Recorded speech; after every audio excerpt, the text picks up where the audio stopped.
Hi, this is Lakshmi Kantiwari. In this lesson, I'm going to show you how you can use RNN-LSTM to predict number of passengers in an airline. So this is the final output what I have got there. This blue color is real number of passengers and this orange color is predicted number of passengers in an airline. We will be using this dataset from a Kaggle air passengers, and this dataset is provided by US Airline, and it has the records of the passengers who has taken flights from 1949 to 1960. That's when there are total 12 years, and for each month it has provided total number of passengers who has flown one place to another place. All right, so we'll be using around 100 months of the data for training purpose, and the 44 months of the data for a testing purpose. And we will be doing all these things line by line coding, so you will be learning a lot of the things in this lesson. And if you haven't watched my previous video, you can go ahead at my channel KGP Talkie. You can watch my videos on data science, on deep learning, CNN, LSTMs, and the Pythons, and then classical machine learnings, and then feature selections. There are so many videos which you can watch and build your data science career.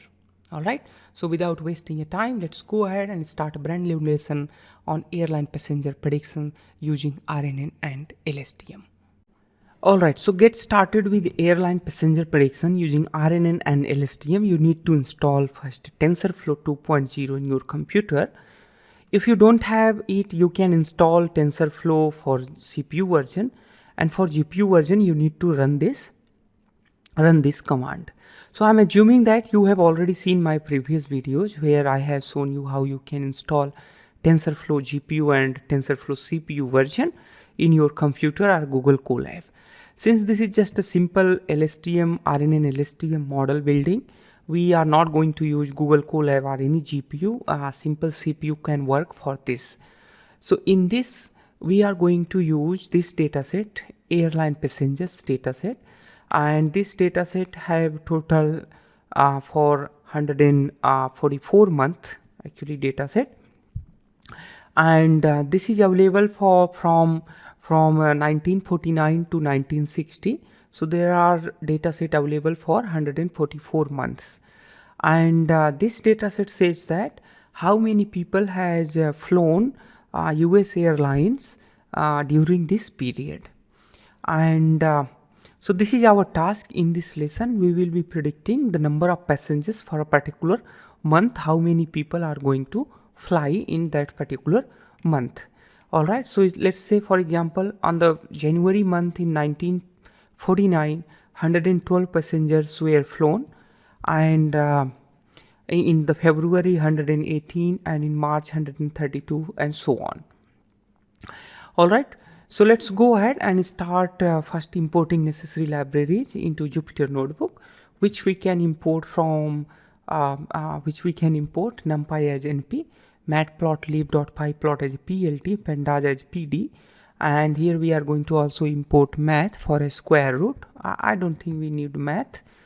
And then TensorFlow.keras.models, sequential model, and then TensorFlow.keras.layers, we are going to import dense and LSTM layers, and then min max pre-processings, and then finally mean squared error matrix. I don't think we need this.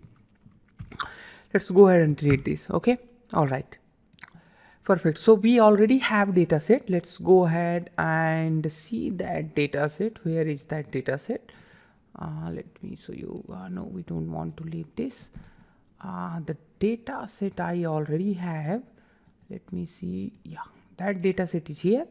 That is passenger.csv, and these are the data set which we are going to load, and that data set we can load with simply pandas read.csv. So here we have data set is equal to pd.readcsv passenger.csv. all right, then here we have data set. So with this you can see here it has a 2 column month and the passenger. how many passenger are flown for a particular month. It is given in the passenger column. And now we need, since we only need passengers, we don't need month column. So what we can do here, we can just simply we can just simply read this passenger column. So what we are going to do, we are going to just read that passenger column, dataset, then dot passengers. All right, so with this we have got here a dataset which is particularly a time series, a pandas time series, and this time series we need to convert it into a numpy array, which we can do with np.array, and then finally with the dataset. And after this we need to reshape it. So let's go ahead and reshape this into -1 to 1. Let's go ahead and now see the dataset. So this is a particular dataset which we have currently. All right, so let's go ahead and plot this dataset, which we can just plot with the plt dot plot and then the dataset. And as you see, this is how the number of passengers were increased during each successive month. And you see here it has linearly increased, but for a particular month it has a high and the low. All right, and with this what we can see here, the variation has been also a little bit more during the 60s. And apart from that, you see here for a particular month, let's say for this first 100 months, we are going to use this data for a training purpose, and then after this 100 months we are going to use this data set for a testing purpose. All right, perfect. But before that, what we need to do, since neural network works better if inputs are in between 0 and 1, that means we are going to use here min max scalar. All right, so let's go ahead and use first min max scalar that we can use as a scalar is equal to min max scalar. And then we can say here a data set is equal to scalar dot fit underscore transform. All right, and there we have a data set. Let's go ahead and see this data set. Now you can see this data set is in between 0 and 1. The maximum value is 1 and the minimum value is 0. How we can identify that max value? With this you can say the max value is 1 and similarly minimum value is 0. All right, perfect. So apart from this, we have scaled down our data from highest value to in between 0 and 1. Now we need to divide our data set into training and the testing set. So the first few months, first 100 months of the data we are going to utilize as testing, and last these data for these data for a training purpose and these data for a testing purpose. So how we can do that? We can just simply write here a train size. All right, so here we have the train size. The train size we are going to utilize for 100 month, and similarly for a test size we are going to use for a 44 months. All right, perfect. So let's go ahead and get the data as a test data. First get train data. So the train data we can get by using just a data set, and inside this data set we are going to get from 0 to the train size, and then we are going to get all the rows. All right, so let's go ahead and get the shape of this train. It says that we have total 100 rows and 1 column, and similarly we can get for the test as well. For test we have here test is equal to the data set, and then here we have a train size. All right, so we have here train size, and till the length of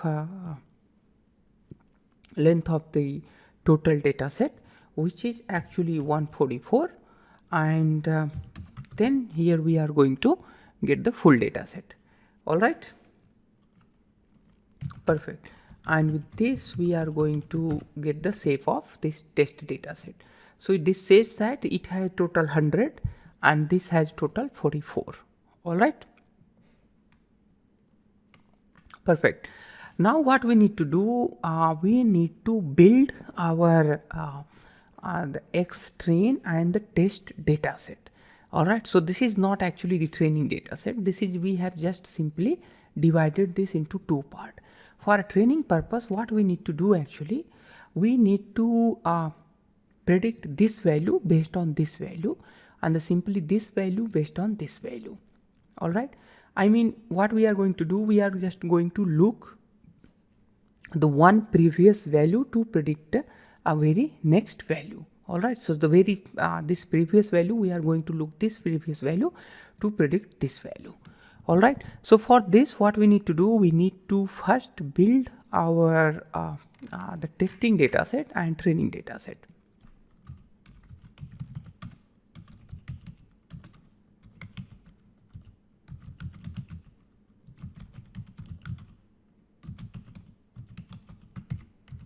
All right, so the build, training and testing data set, and then what we are going to do here first, we are going to create here our the data X and data Y.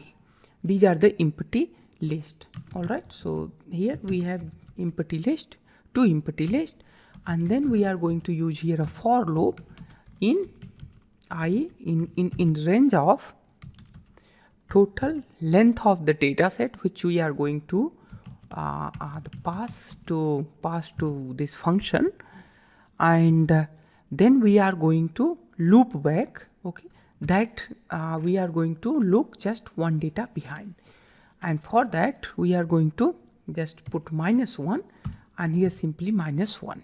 All right, so this -1 because we are looping back to -1. All right, and then here we have a is equal to total data set, and there we have I to I plus 1. All right, so here we are doing +1, that is why I have written here extra -1, so that we should not exceed the index. All right, and then here we have a 0. Otherwise, what we can do here, we can just give its name like look back, and similarly here we can give its name as look back. So what we are going to do, actually we are creating here a function. So let's go ahead and first give the name to that function. Okay, so the name for this function is def is get data, and this will get data set, and then look back. All right, perfect. All right, so after this, once we have got this A, we need to append this into x-axis. Okay, so that is data x dot append, and there is A. All right, and similarly we need to create a data y, and inside the data y we need to append, we need to in the data y we need to append the data set, and there we just need to get the very next value, and the very next value is I plus look back. All right, look back and then comma 0, and after this we are going to here return. What we are going to return here, we are going to return array np dot array. Here we have x data, and similarly np dot array, and then here we have data y. So with this we have training and the testing data set, which we return from this function. Now let's go ahead and define this look back. Look back is equal to -1. All right, and then here we are going to first get training data set that we get from x train, and then similarly y train is equal to get data. And now you need to understand this. the first we are going to pass here this train data. So with this train data, we will be getting a format of X train and Y train. And then we will pass here test data. With it, we can get X test and Y test data. All right. So here we have a train and then a look back. All right. So with this, we have got here X underscore train data. And apart from this, you see the shape of this data, you might not see any changes, but there is, you can see it has reduced number of dimension. All right. And similarly, if you see here Y, here you see here Y train, one thing you might notice here, the very next value in the X value. All right. So this very next value is actually the first value of train in Y train. This is why, because we are predicting, we are going to predict, I mean, the next value based on this previous value. And then we will predict this value based on this value. So if you see in Y train, you will get this value as a second index at the second index. Yeah, you see here. So this is how it is going to work. All right. So similarly, as we have got here X train and the Y train, similarly we are going to get here X test and Y test as well. So that we can get with X underscore test and then, sorry, X underscore test and then Y underscore test is equal to get data. All right. So here we can get data, and then we are going to pass here the test and then finally look back. So with this, we have got X test and the Y test as well. Perfect. Now what we need to do, we need to reshape our data set. We need to make it into a three-dimensional data set. And to do that, we can just simply that X underscore train is equal to X underscore train dot reshape, X underscore train dot shape, and there is very first value, and then X underscore train dot shape, and then their second, and then 1. And similarly we can do for X test as well. There we are going to get here X test dot reshape, and then finally X underscore test dot shape. All right, there we have a 0, and then finally here we have X underscore test dot shape, and then here we have a 1. All right, and then finally here we have 1. So with this, we have got the three-dimensional data that you can check with the shape here, 98 cross 1 cross 1. So this is the three-dimensional data which actually our neural network takes as an input. All right, so let's go ahead and build the model. We can simply build the model in very few lines. The model is equal to, the model is equal to sequential, and then simply the model dot add LSTM. There inside this LSTM, I'm gonna use just 4 the 4 units of LSTM, and then I'm gonna put here input shape. The input shape for this, we are going to just use 1 cross a look back, that is the 1. Okay, 1 cross 1. And apart from this, I'm just going to add a final dense layer there that we can do with final model dot add and then a dense layer. There is just a single output, so there is just a single unit of dense layer. And then finally I'm going to compile this model. I can just simply compile this model with model dot compile and the loss function which we are going to use here. Since this is a regression problem, there I'm going to use here mean squared error. All right, and then here we have optimizer.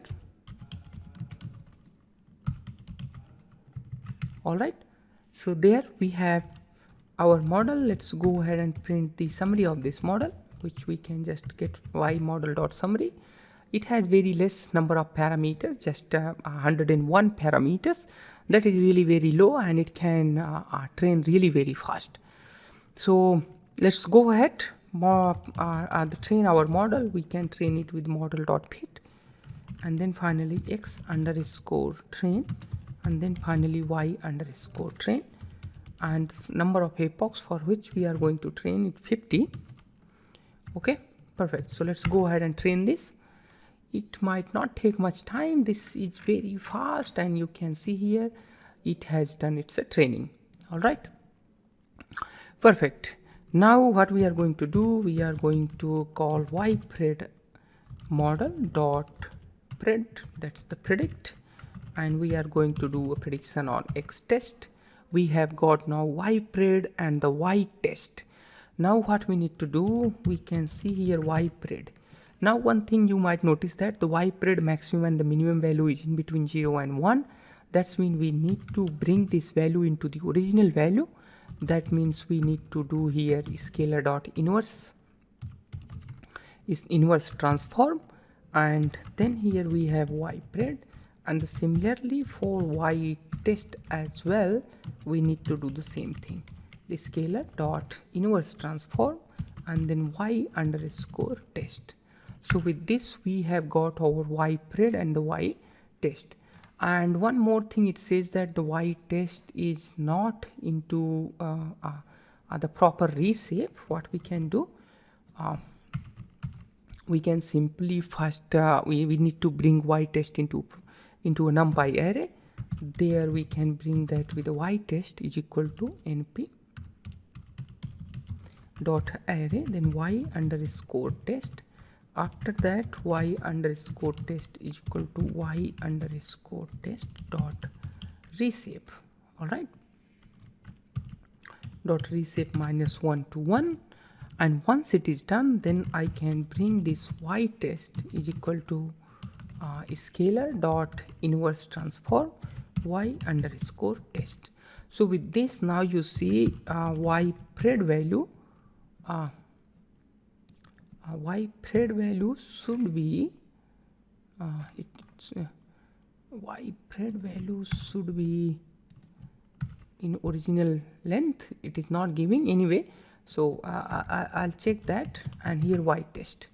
All right, so ypred and y test is not coming into original value. That is because if you see here scalar dot scale, it says that the maximum 1. So there is something which I had done there. I might have run the 2 times. So what we need to do, we need to first get our scalar, okay, the real scalar, and that we can get from here. All right, so what we can do here, we can just run this scalar, one time scalar, and once we run this scalar, and now you see here this scalar is not coming. There is some error. For that, what we can do, we can just start from here. Okay, so let's go ahead and run this. Okay, run this. Okay, it won't take much time, don't worry about that. We are going to just run this. Somehow we had lost scalar value, so that is what we are going to get, that scalar value. If we check that scalar value here, let's go ahead and see if we have got that scalar. Yes, we have got that right scalar value here, and here this ypred is done, and there we have a scalar value. All right, so here we have y test original value, and similarly we should have ypred. All right, perfect. So we have got ypred and the y test into original scale. Now we need to plot y test and ypred to see how we are predicting number of passengers into airline. So I have already written a code for plotting. Let's go ahead and see that. And here you see this line of code is setting a figure size, and this is plotting y test, and its level is real number of passengers in airline. And here this is y predicted, and this says that the predicted number of passengers, and y level is saying number of passengers. All right, so let's go ahead and run this. Perfect. Now with this you can see here very clearly that somehow the mostly mostly it is predicting, okay, the mostly it is predicting the number of passengers. But if you want to update, but if you want to actually increase it more, what we can do, this says that there is a lot of the error. We can do a little bit some changes into our model. Let's go ahead and change that model a little bit more. What we are going to do here, we are going to just make it 5 LSTM layers, run this and run this, and here I'm gonna say here a batch size is equal to 1. Just check it. We should get very low error. So here we have got really very low error. Now with this, what we are going to do, we are going to again predict Y parade, and now if we plot this plot, we should get a better result. All right, so let's go ahead and plot that. Perfect. It is not giving a good result actually. What happens here is scaling is wrong, and to make that scaling correct again, what we need to do, we need to bring that Y test first. We need to get Y test. All right, so where is Y test? Yeah, so we are getting Y test somewhere here. No, not here. Y test we are getting. No, not there. Are we getting here? Yeah, so we are getting Y test here. All right, so from that Y test, what we can do, we are going to get the Y parade. We have already got the Y parade. We need to get Y test here. All right, so let's go ahead. Yeah, see here. So this is how it is working. All right, so this is really you can see it is really following it. And if I have made a I have made you confusion, what you can do, you can go ahead at kernel and restart and run all. So once you do it, restart and run all, what it will do, it will again run everything from scratch to final, and then you will definitely see that we should get a better result. All right, just wait for it. Yeah, you see here. So this is how it is working. All right, so in this lesson we have learned how we can predict airline passengers using RNN-LSTM. You can utilize these algorithms on so many other things like sentiment analysis or stock price predictions. All right, so this is all about in this lesson. If you have any doubt, please comment below, and thank you so much for watching. Bye bye, have a nice day.